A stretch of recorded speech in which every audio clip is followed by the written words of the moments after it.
এই দেখো, এইটা আমাদের ঠাকুরের আসন, সিংহাসন। এই সিংহাসনটায় সব ঠাকুর কিন্তু ধরেনি। সন্তোষী মা আছে এখানে, আমি সন্তোষী মার ব্রত করেছি, 3বার না 2বার করেছি। আর এদিকে রামকৃষ্ণ দেব আর সারদা মা আছে।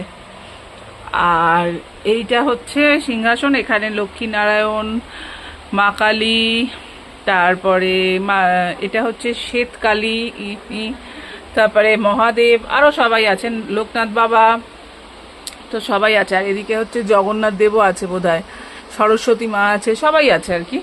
আর এইটা দেখো, আমার শাশুড়ি মা পুজো করেছে আর ফুল দিয়ে সাজিয়েছে। সাজানোটা কি সুন্দর হয়েছে না, কি ভালো লাগছে না? এই দেখো, এই হচ্ছে পুরো সিংহাসনটা, এটা পুরোটাই কাঠের। আর এই হচ্ছে ফুল দিয়ে সাজিয়েছে মা, তো খুব ভালো লাগছে। তাই ভাবলাম, আমি তো বাড়িতে থাকি না, যেহেতু আজকে সানডে আর এত সুন্দর ফুল দিয়ে সাজিয়েছে, তাই ভাবলাম একটুখানি ভিডিও করি, ওই জন্যই এটা করলাম। তো তোমরাও কমেন্টে জানিও কেমন হয়েছে সাজানোটা, তাহলে মাকে আমি বলবো, মায়ের তাহলে ভালোই লাগবে। চলো, ভিডিওটা এখানেই শেষ করছি, টাটা।